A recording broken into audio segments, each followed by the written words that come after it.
EU.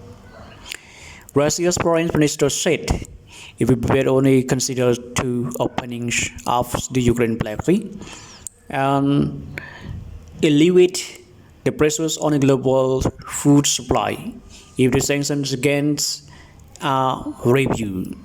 The Moscow comments the follows of the pillars by United Nations food ships to Vladimir Putin that has millions would die and around the world because of the Russia's blocks. International authorities are warning of the global in food and stocks crisis caused by the wars in the Ukraine. The countries, along with Russia, is one of the largest cereal producers in the world. But Moscow, the blocks of the Black Sea pot, see the export are the stocks in the pot. You have not only appealed to the Russian Federation but also looked deeply at the world complex of the reasons that cause of the current and the food crisis. In this, the interfacts are saying. In the first instance, and these are of the sanctions that have been imposed by against Russia by the US and Europe that are interfacts with normal free trade.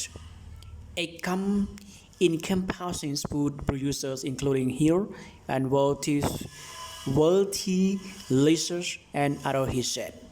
Only the United Nations food chief David Bosley appealed up directly to Russia's president.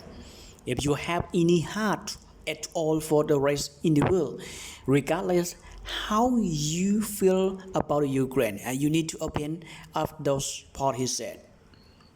The United Nations and called for Russia to ensure the food to supply to where they are the most need.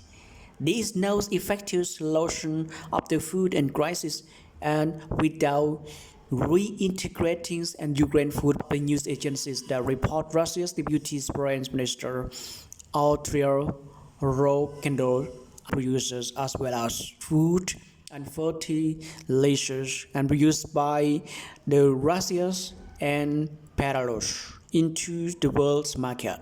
Despite the war, and said in Tonic and Costa Secretary of General of the United Nations. Russia must permit the safe and secure export grain stored to the Ukraine's part. The Russia food and fertilizers must have to understand the access to the world's market without direct and implicit. Before the war, the food insecurity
temperatures had to increase and due to the conflicts and climatic and economic crisis.